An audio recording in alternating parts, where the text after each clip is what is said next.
पूजा को बहुत ज्यादा दुखी देखकर और घर वालों के पूजा के ऊपर अत्याचार देखकर अब विहान उठाने वाला है बहुत ही बड़ा कदम, जिसके चलते पूजा की जिंदगी में फिर से खुशियां आने वाली है। लेकिन पूजा इससे खुश नहीं है क्योंकि विहान कुछ ऐसा कर देता है जिसे देखकर पूजा को भी समझ नहीं आता कि वो अपनी जिंदगी पर खुश हो या रोए, क्योंकि विहान पूजा की मांग भर देता है और सबसे कह देता है कि आज से पूजा मेरी पत्नी है और पूजा के ऊपर कोई भी सवाल नहीं उठाएगा और ना ही कोई पूजा को तंग करेगा। इसके बाद विहान की मां गुस्से में विहान को जोरदार चाटा लगा देती है और विहान से कह देती है कि तुमने ऐसा क्यों किया, इसने मेरे बेटे को तो मार ही दिया और अब दूसरे बेटे को भी मारने वाली है। ये अब सगुनी लड़की तुमसे शादी करके तुम्हारी जिंदगी भी बर्बाद कर देगी। लेकिन विहान अब पूजा के खिलाफ एक शब्द भी नहीं सुन सकता और विहान अपनी माँ से कह देता है कि पूजा से शादी करके मैंने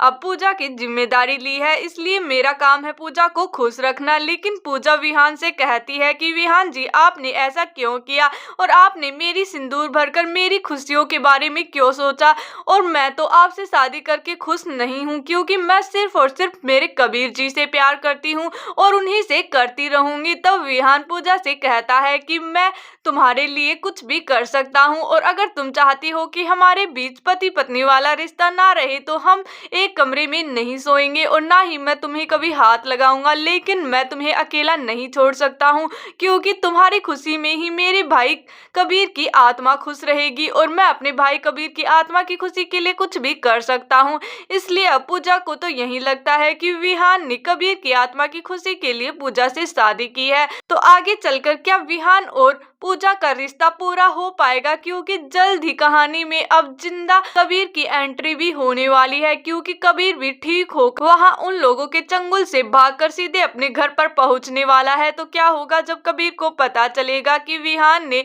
उसकी पत्नी पूजा से शादी कर ली है? क्या कबीर भी पूजा से नफरत करने लगेगा? तो देखने के लिए हमारे साथ बने रहें।